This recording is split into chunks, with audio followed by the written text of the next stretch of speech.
So Somashekar Reddy ಅವರ ಮಾರ್ಮಿಕ ನಗುವಿನ ಹಿಂದೆ ಏನಿದೆ? ಜೂನ್ ತಿಂಗಳಲ್ಲಿ ಎಲ್ಲ ರೆಡಿ ಆಗ್ಬಿಟ್ಟಿದೆ ಅಂತ ಇದ್ದಾರೆ. ಸೊ ಏನ್ ರೆಡಿ ಆಗಿದೆ? ಯಡಿಯೂರಪ್ಪನವರು ಪ್ರಮಾಣ ವಚನ ಸ್ವೀಕಾರ ಮಾಡ್ಬಿಡ್ತಾರೆ ಅಂತ ಹೇಳ್ತಾ ಇದ್ದಾರೆ. ಇನ್ನಷ್ಟು ಜನ ಮಾತನಾಡಿದ್ದಾರೆ, ಬಹಳ ಪ್ರಮುಖವಾದಂತಹ ಲೀಡರ್ಸ್. ಅವ್ರೇನ್ ಹೇಳಿದ್ದಾರೆ ನೋಡೋಣ ಬನ್ನಿ. ಅವ್ರು ಹೇಳ್ಕೋತ ಹೋಗ್ಲಿ. ಇವತ್ತು ಮುಂಜಾನೆ ನಾನು ನೋಡ್ದ, ಯಾವಾಗ ಯಡಿಯೂರಪ್ಪ ಕೆಲವೇ ದಿವಸನಾಗ ಅವ್ರಿಗೆ ಗೊತ್ತಲ್ಲ ಹಿಂಗೆ ಮಾಡ್ಕೋತ, ಕೆಲವೇ ದಿವಸನಾಗ ಇದು ಸರ್ಕಾರ ಉಳಿಯಲ್ಲ, ನೀವು ನೋಡಿ ನಾ ಹೇಳ್ತೀನಿ.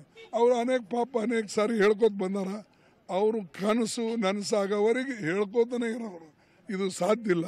ಆ ಕನಸು ಕನಸಾಗೆ ಉಳಿತದೆ. ಇದು ಪ್ರಜಾಪ್ರಭುತ್ವದಲ್ಲಿ ನಂಬಿಕೆ ಇಲ್ಲದೆ ಇರ್ತಕ್ಕಂಥ ಬಿಜೆಪಿ ಪಕ್ಷದವರು ಇದನ್ನೆಲ್ಲ ಕೂಡ ಮಾಡ್ತಾ ಇದ್ದಾರೆ. ಹೇಳೋದು ಪ್ರಜಾಪ್ರಭುತ್ವ ಅಂತ, ಆದರೆ ಸರ್ಕಾರನ ಬೀಳಿಸೋದ್ರಲ್ಲಿ ಬಿಜೆಪಿಯವರು ತೆರೆಮರೆಯಲ್ಲಿ ಕಸರತ್ತು ಮಾಡ್ತಾನೆ ಇದ್ದಾರೆ. ಇದು ಬಿಜೆಪಿಯವರ ದ್ವಿಮುಖ ನೀತಿ ಗೊತ್ತಾಗುತ್ತೆ. ಆಂತರಿಕ ಜಗಳವನ್ನ ಭಾರತೀಯ ಜನತಾ ಪಾರ್ಟಿಯ ತಲೆ ಮೇಲೆ ಕಟ್ಟಕ್ಕೆ ಕಾಂಗ್ರೆಸ್ ಅವರು ಹೋದ್ರು. ಕೊನೆಗೆ ಅವರೇ ರಿಸಾರ್ಟ್ಗೆ ಹೋದ್ರು. ರಿಸಾರ್ಟ್ ಅಲ್ಲಿ ಹೊಡೆದಾಡ್ಕೊಂಡ್ರು, ಆಸ್ಪತ್ರೆ ಸೇರಿದ್ರು. ಇದು ಕಾಂಗ್ರೆಸ್ಸಿನ ಕಹಣಿ, ಇದು ಕಾಂಗ್ರೆಸ್ಸಿನ ಕತೆ. ಅದಕ್ಕಾಗಿ ಅವರ ತಪ್ಪನ್ನು ನಮ್ಮ ಮೇಲೆ ಹೊರಿಸುವಂತ ಎಲ್ಲ ಪ್ರಯತ್ನವನ್ನು ಮಾಡ್ತಿದ್ದಾರೆ.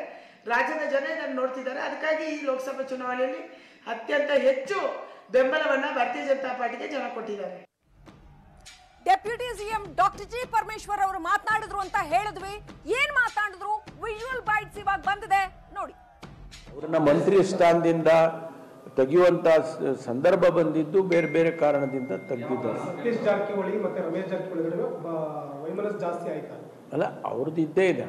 ಮೊದಲಿಂದನೂ ಕೂಡ ಅವರು ಅಣ್ಣ ತಮ್ಮಂದಿರು ಕೆಲವು ಸಂದರ್ಭದಲ್ಲಿ ಒಟ್ಟಿಗೆ ಇರ್ತಾರೆ, ಕೆಲವು ಸಂದರ್ಭದಲ್ಲಿ ಬೇರೆ ಬೇರೆ ಆಗ್ತಾರೆ.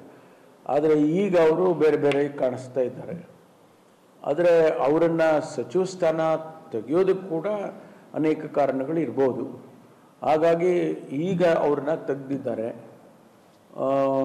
ಮತ್ತು ಅವರಿಗೆ ರಾಜಕೀಯವಾಗಿ ಬಹುಶಃ ಬೇರೆ ಅವಕಾಶಗಳು, ಬೇರೆ ಜವಾಬ್ದಾರಿಗಳು ಪಕ್ಷ ಕೊಡ್ಬೋದು.